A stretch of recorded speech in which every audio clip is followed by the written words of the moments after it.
ബഹിരാകാശ യാത്രകൾ അപകടം പിടിച്ചതാണെന്നും ഓരോ യാത്രയും അവസാനത്തേതാകാൻ സാധ്യതയുണ്ടെന്നും ലോകം ഒരിക്കൽ കൂടി തിരിച്ചറിഞ്ഞു. 2003 ഫെബ്രുവരി 1 ഭൂമിയുടെ അന്തരീക്ഷത്തിലേക്ക് പ്രവേശിച്ച കൊളംബിയ പേടകം ലാൻഡിങ്ങിന് മിനിറ്റുകൾക്ക് തൊട്ടുമുമ്പ് ടെക്സാസിന് മുകളിൽ തകർന്നു വീണു. ലോകം നിശ്ചലമായി. രാജ്യം കണ്ണീരിലായിരുന്നു. മരണപ്പെടുമ്പോൾ അവളുടെ പ്രായം 40 വയസ്സ്. വടക്കേ ഇന്ത്യയിലെ ഹരിയാനയിലെ കർണാൽ എന്ന ശാന്തമായ പട്ടണം. അവിടെ കൊച്ചു കൊച്ചു സ്വപ്നങ്ങളുള്ള ഒരു സാധാരണ കുടുംബം. ഒരു കൊച്ചു പെൺകുട്ടി ദിവസവും രാത്രി അത്ഭുതം നിറഞ്ഞ കണ്ണുകളോടും ചോദ്യങ്ങൾ നിറഞ്ഞ മനസ്സോടും നക്ഷത്രങ്ങൾ നിറഞ്ഞ ആകാശത്തേക്ക് നോക്കി നിൽക്കുമായിരുന്നു.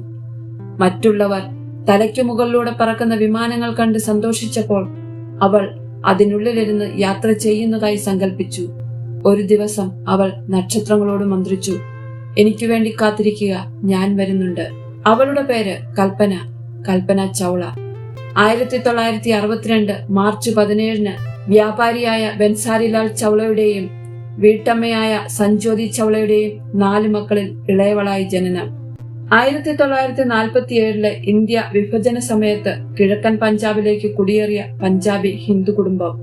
ശാന്തതയും ജിജ്ഞാസയുമുള്ള അവൾ എപ്പോഴും വിമാനങ്ങളുടെ ചിത്രങ്ങൾ വരയ്ക്കാൻ ഇഷ്ടപ്പെട്ടിരുന്നു. അധ്യാപകർക്ക് പോലും ഉത്തരം നൽകാൻ കഴിയാത്ത ചോദ്യങ്ങളാണ് അവൾക്കുണ്ടായിരുന്നത്.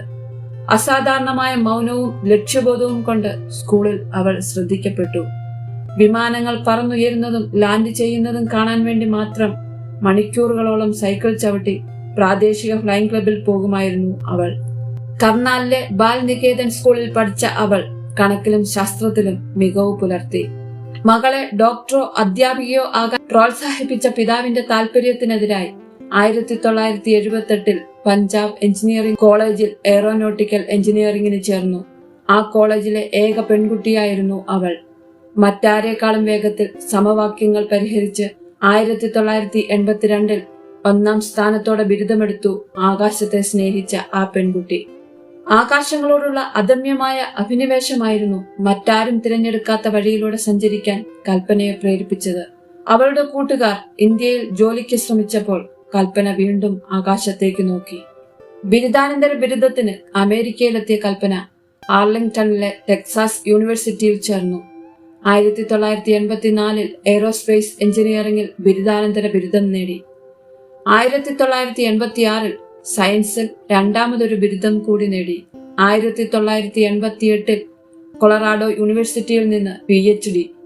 അതേ വർഷം കാലിഫോർണിയയിലുള്ള ഗവേഷണ കേന്ദ്രത്തിൽ ജോലിക്ക് ചേർന്നു. അമേരിക്കയിലെത്തിയ ശേഷം എല്ലാത്തരം വിമാനങ്ങളും പറത്താൻ കൽപ്പന വൈദഗ്ധ്യം നേടി.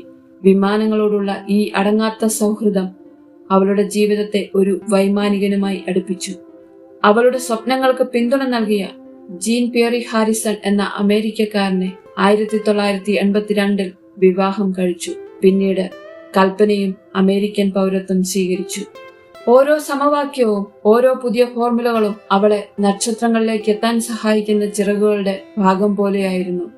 1988 നാസയുടെ എയിംസ് റിസർച്ച് സെന്ററിൽ ജോലി ലഭിച്ച കൽപ്പന വിമാനങ്ങളുടെ രൂപകൽപ്പന ചെയ്യുന്ന കമ്പ്യൂട്ടേഷണൽ ഫ്ലൂയിഡ് ഡൈനാമിക്സിലാണ് പ്രാഗൽഭ്യം തെളിയിച്ചത്. 1994 ബഹിരാകാശ സഞ്ചാരിയാകാനുള്ള അപേക്ഷ അയച്ചു. 44 പേരെ മാത്രം ഷോർട്ട് ലിസ്റ്റ് ചെയ്തതിൽ 6 സ്ത്രീകൾ മാത്രമാണ് ഉണ്ടായിരുന്നത്.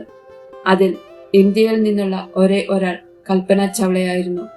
മാസങ്ങളോളം പരിശീലനം നേടിയ അവൾ ബഹിരാകാശത്തെക്കുറിച്ച് സങ്കല്പിക്കുകയായിരുന്നില്ല, അവിടെ ജീവിക്കാൻ തയ്യാറെടുക്കുകയായിരുന്നു.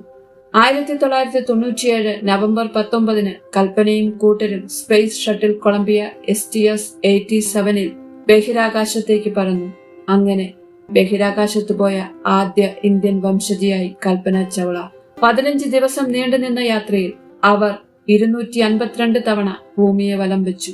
10.4 ദശലക്ഷം കിലോമീറ്റർ സഞ്ചരിച്ചു. പരീക്ഷണങ്ങൾ നടത്തി. സ്കൂൾ കുട്ടികളോട് സംസാരിച്ചു. നാട്ടിലേക്ക് സന്ദേശങ്ങൾ അയച്ചു. അവൾ അതീവ സന്തോഷവതിയായിരുന്നു.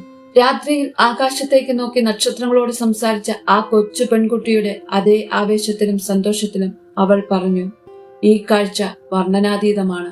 പുറത്തേക്ക് നോക്കുമ്പോൾ ഭൂമിയെ അതിരുകളില്ലാത്ത ഒരൊറ്റ വീടായി കാണുന്നു." ഇന്ത്യ സന്തോഷിച്ചു. അവളുടെ നാട് മതിമറന്നാഘോഷിച്ചു. അവൾ ഇന്ത്യക്ക് ഒരു ദേശീയ വീരനായികയായി. പക്ഷേ അവളാകട്ടെ അടുത്ത ദൗത്യത്തെക്കുറിച്ചുള്ള ചിന്തയിലായിരുന്നു. 2000 വീണ്ടും അവൾ തിരഞ്ഞെടുക്കപ്പെട്ടു.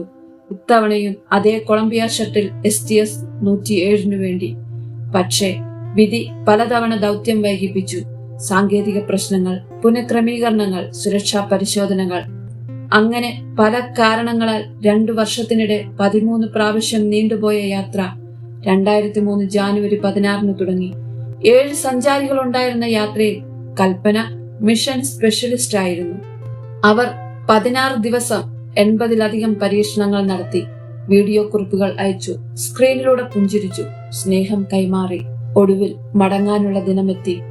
ബഹിരാകാശ യാത്രകൾ അപകടം പിടിച്ചതാണെന്നും ഓരോ യാത്രയും അവസാനത്തേതാകാൻ സാധ്യതയുണ്ടെന്നും ലോകം ഒരിക്കൽ കൂടി തിരിച്ചറിഞ്ഞ കറുത്ത പകൽ. 2003 ഫെബ്രുവരി 1 ഭൂമിയുടെ അന്തരീക്ഷത്തിലേക്ക് പ്രവേശിച്ച കൊളംബിയ പേടകം തുടക്കത്തിലെ ഉണ്ടായിരുന്ന കേടുപാടുകൾ മൂലം ലാൻഡിങ്ങിന് മിനിറ്റുകൾക്ക് തൊട്ടുമുമ്പ് ടെക്സാസിന് മുകളിൽ തകർന്നു വീണു. ലോകം നിശ്ചലമായി. രാജ്യം കണ്ണീരിലായിരുന്നു. നാസ ദുഃഖിച്ചു. മരണപ്പെടുമ്പോൾ കൽപ്പനയ്ക്ക് വെറും 40 വയസ്സ് മാത്രമായിരുന്നു പ്രായം. നാസയുടെ കണക്ക് പ്രകാരം 31 ദിവസവും 14 മണിക്കൂറും 54 മിനിറ്റും ബഹിരാകാശത്ത് ചിലവഴിച്ച കൽപ്പന അനേകർക്ക് പ്രചോദനമാണ്.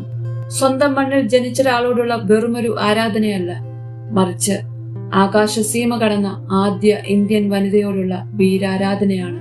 ചെറുപ്പത്തിൽ അവളെ കൊതിപ്പിച്ചത് വിമാനങ്ങളും നക്ഷത്രങ്ങളുമായിരുന്നു. അവളെ കൊതിപ്പിച്ച നക്ഷത്രങ്ങളിൽ അലിഞ്ഞു ചേർന്നവൾ ആകാശ നക്ഷത്രമായി. തനിക്ക് എന്തെങ്കിലും സംഭവിച്ചാൽ ഭൗതികാവശിഷ്ടങ്ങൾ അമേരിക്കയിലെ സിയോൺ ദേശീയോദ്യാനത്തിലോ ഹിമാലയത്തിലോ അടക്കണമെന്ന കൽപ്പനയുടെ ആഗ്രഹപ്രകാരം സിയോൺ ദേശീയോദ്യാനത്തിലാണ് ഭൗതികാവശിഷ്ടങ്ങൾ അടക്കിയത്. ചില മനുഷ്യരിങ്ങനെയാണ്. മരണശേഷമാണ് നാടിനും രാജ്യത്തിനും വേണ്ടി അവർ കൂടുതൽ പ്രകാശിക്കുന്നത്. സ്വപ്നങ്ങൾ മറ്റുള്ളവരുടെ അഭിപ്രായങ്ങളെ ഭയന്ന് മനസ്സിൽ മാത്രം കൊണ്ടു നടന്ന് ഒന്നുമാകാതെ പോകുന്നവർക്ക് കൽപ്പന ചൗള ഒരു പ്രചോദനമാണ്. സുഹൃത്തുക്കളെ, കൽപ്പന ചൗളയുടെ ജീവിത കഥ പറയുന്ന ഈ വീഡിയോ നിങ്ങൾക്കിഷ്ടമായെങ്കിൽ ദയവായി ലൈക്കും കമന്റും സബ്സ്ക്രൈബും ചെയ്യുക. എല്ലാവർക്കും നല്ലൊരു ദിനം ആശംസിക്കുന്നു. Thank you.